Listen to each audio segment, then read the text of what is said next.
കേരളത്തിന്റെ മുഖ്യമന്ത്രിയായി നിയമിച്ച വി.ഡി. സതീശനെ അഭിനന്ദിച്ചുള്ള ഫേസ്ബുക്ക് പോസ്റ്റിൽ ഷാഫി പറമ്പിലും മാത്യു കുഴൽനാടനുമെതിരെ സൈബർ ആക്രമണം.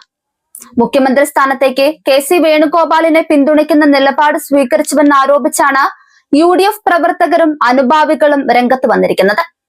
കേരളത്തിന്റെ കോൺഗ്രസിന്റെ യു.ഡി.എഫിന്റെ മുഖ്യമന്ത്രി വി.ഡി. സതീശന് അഭിവാദ്യങ്ങൾ എന്നായിരുന്നു ഷാഫി പറമ്പിലിന്റെ ഫേസ്ബുക്ക് പോസ്റ്റ്.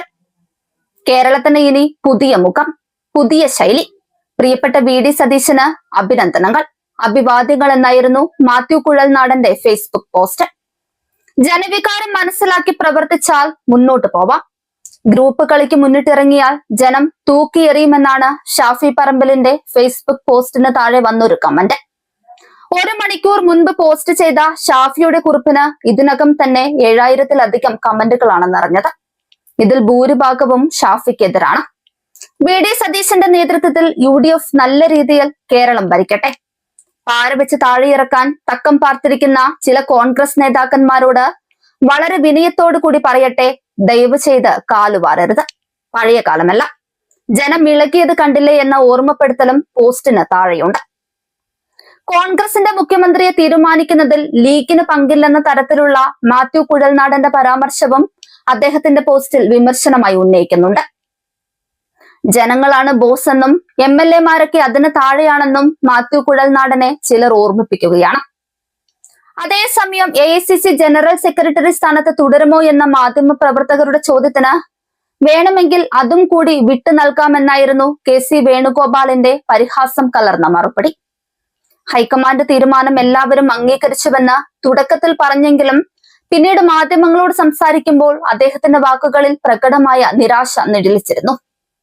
എ.ഐ.സി.സി അധ്യക്ഷ സ്ഥാനത്തേക്ക് വരുമോ എന്ന ചോദ്യത്തിന് മൗനം പാലിച്ചതും രാഷ്ട്രീയ കേന്ദ്രങ്ങളിൽ സജീവ ചർച്ചയായിട്ടുണ്ട്. രാഹുൽ ഗാന്ധിയുടെ വസതിയിൽ പ്രിയങ്ക ഗാന്ധി ഉൾപ്പെടെ പങ്കെടുത്ത 2 മണിക്കൂറിലേറെ നീണ്ട ചർച്ചയ്ക്കൊടുവിലാണ് കെ.സി. വേണുഗോപാൽ അനുനയത്തിന് വഴങ്ങിയതെന്നാണ് സൂചനകൾ. വി.ഡി. സതീശനെ മുഖ്യമന്ത്രിയായി പ്രഖ്യാപിക്കുന്നതിൽ അദ്ദേഹം പ്രകടിപ്പിച്ച അതൃപ്തി പരിഹരിക്കാൻ വലിയ വാഗ്ദാനങ്ങൾ നൽകിയതായാണ് റിപ്പോർട്ട്.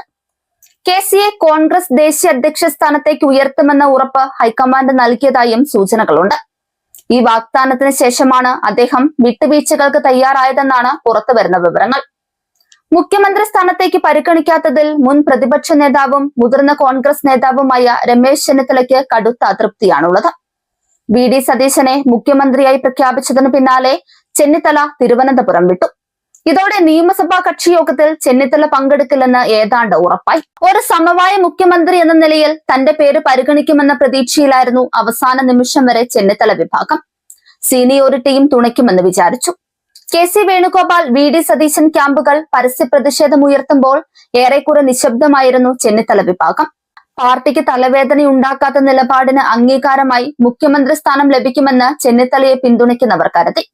എന്നാൽ എല്ലാ പ്രതീക്ഷകളും തെറ്റിച്ചുകൊണ്ടായിരുന്നു എ.ഐ.സി.സി സതീശന്റെ പേര് പ്രഖ്യാപിച്ചത്. അനുനയ നീക്കത്തിന്റെ ഭാഗമായി എ.ഐ.സി.സി നേതൃത്വം ചെന്നിത്തലയുമായി ഫോണിൽ ബന്ധപ്പെട്ടിരുന്നു. എന്നാൽ വൈകാരികമായാണ് ചെന്നിത്തല പ്രതികരിച്ചതെന്നാണ് വിവരം. കഴിഞ്ഞ തവണ കൂടുതൽ എം.എൽ.എമാർ പിന്തുണച്ചിട്ടും തന്നെ പ്രതിപക്ഷ നേതൃസ്ഥാനത്തേക്ക് മാറ്റിയതടക്കമുള്ള വിഷയങ്ങൾ വരെ അദ്ദേഹം ഉന്നയിച്ചു. പാർട്ടി തന്നോട് നീതികേട് കാണിച്ചെന്ന് അദ്ദേഹം നേതൃത്വത്തോട് തുറന്നടിച്ചെന്നാണ് സൂചന. വി.ഡി. സതീശൻ മന്ത്രിസഭയിലേക്കില്ലെന്ന കടുത്ത നിലപാട് ചെന്നിത്തല സ്വീകരിച്ചേക്കുമെന്നും റിപ്പോർട്ടുകളുണ്ട്. അച്ചടക്കം പാലിച്ചിട്ടും അവഗണിച്ചെന്ന നിലപാടിലാണ് അദ്ദേഹം.